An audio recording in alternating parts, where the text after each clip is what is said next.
Salut à tous et bienvenue dans cette vidéo et aujourd'hui on se retrouve pour une nouvelle vidéo pour l'actualité de projet numéro 4.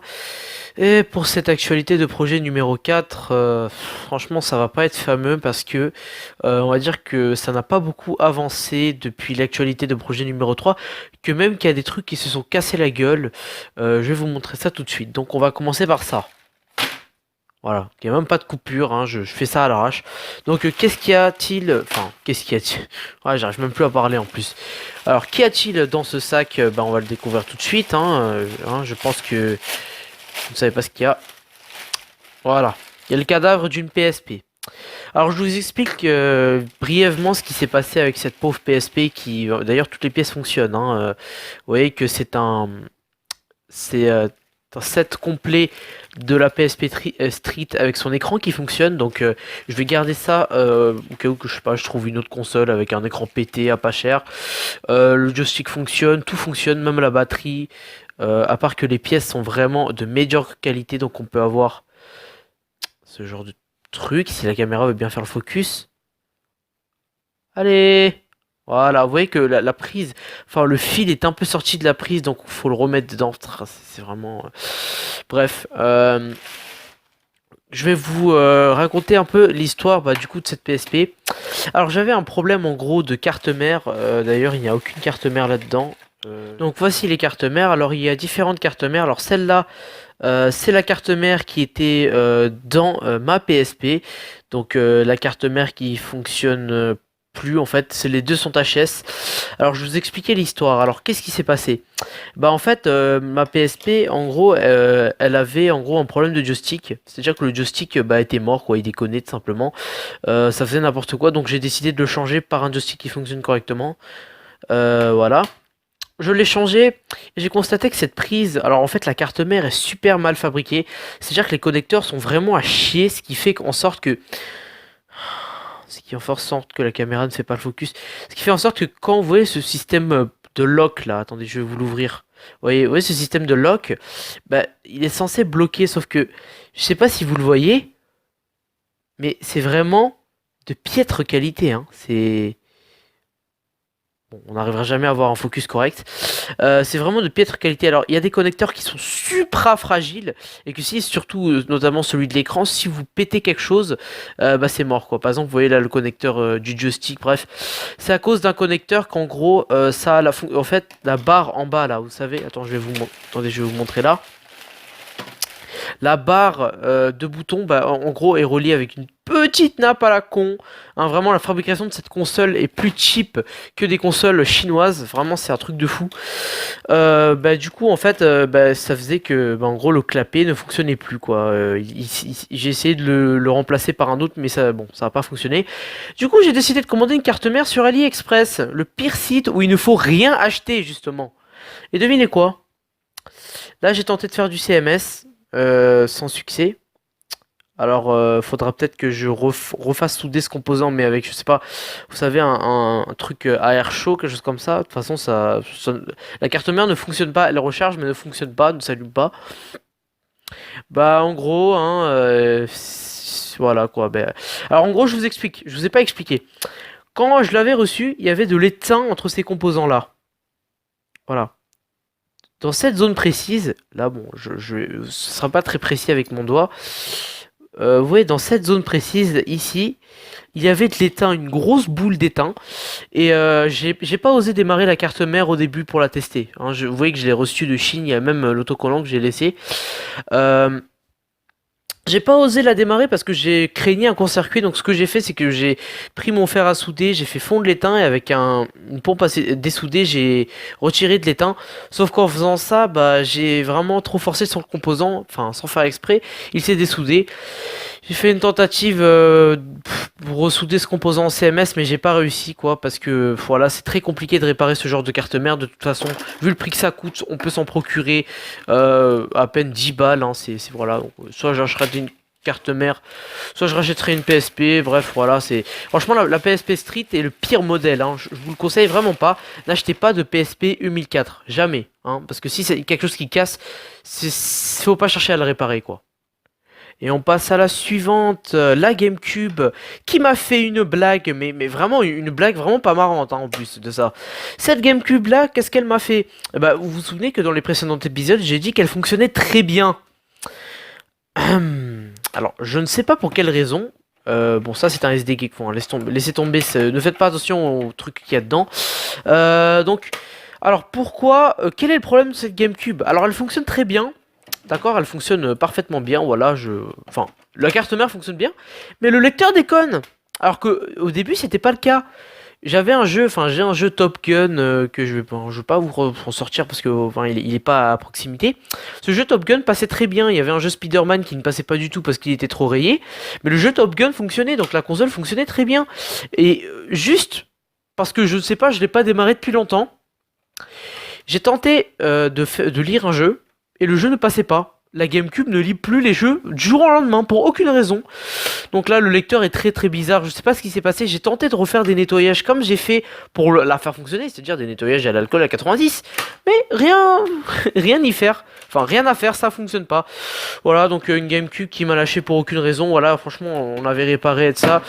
Je sais pas ce que je vais en faire. Peut-être que je vais la vendre ou peut-être que je vais la laisser pour une future réparation. Bref, en tout cas, maintenant, faudra essayer de réparer le lecteur. Et voilà. On sait pas quoi faire avec cette console, bref. La suite.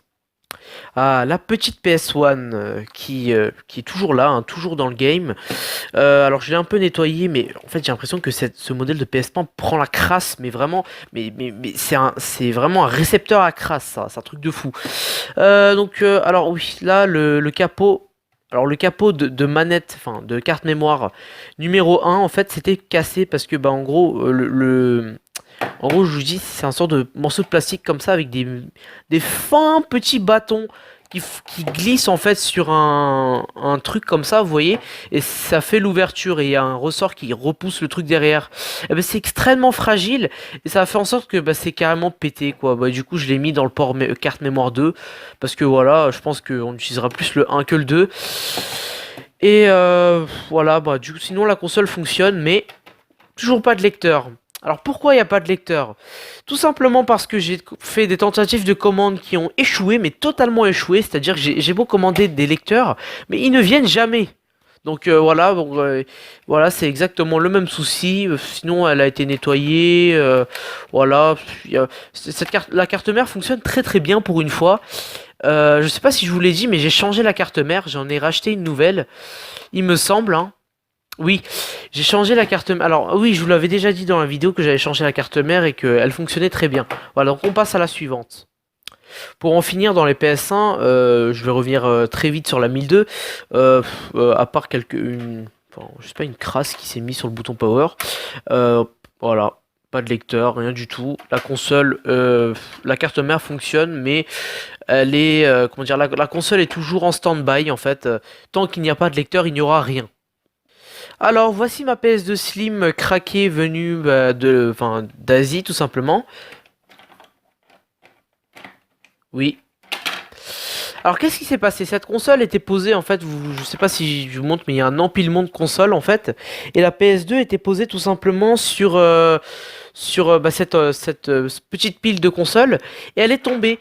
Et vu que le plastique est supra pourri, hein, vraiment le plastique de la 9000, enfin 90002 est tellement pourri bah, que ça s'est carrément pété quoi.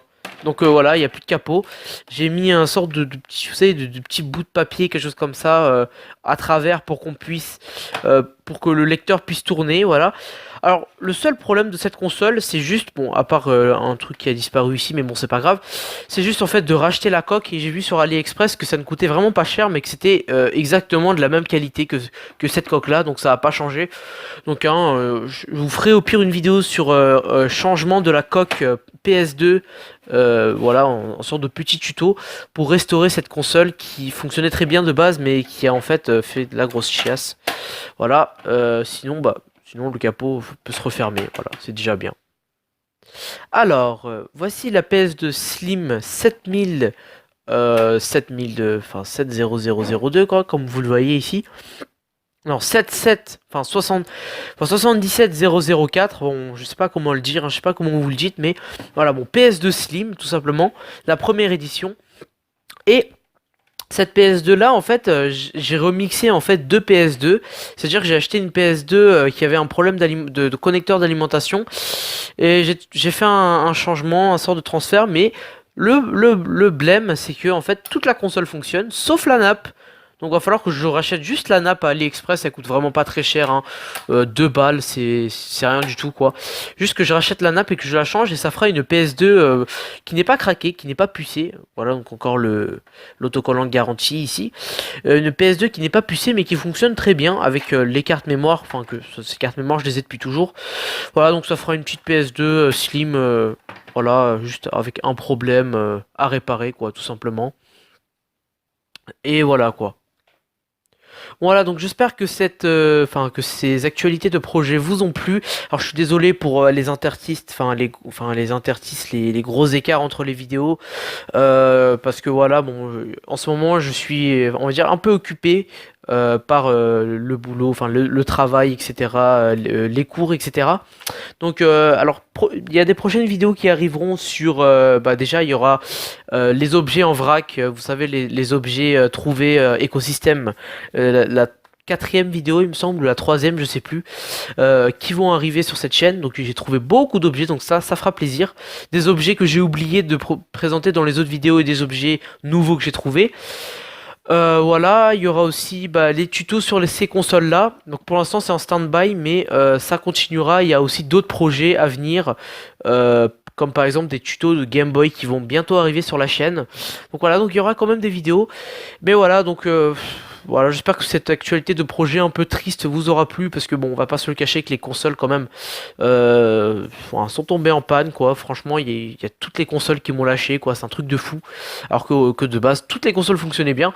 Alors la seule qui m'a pas lâché, c'est ma fidèle PS1 5502 qui fonctionne toujours aussi bien avec le lecteur, etc. Voilà, donc, elle traîne là. Je ne l'ai pas démontée, je n'ai eu jamais besoin de la démonter. Fonctionne comme au premier jour, enfin même si elle n'était pas à moi. Bref, voilà, j'espère que la vidéo vous a plu et je vous dis salut tout le monde et à la prochaine.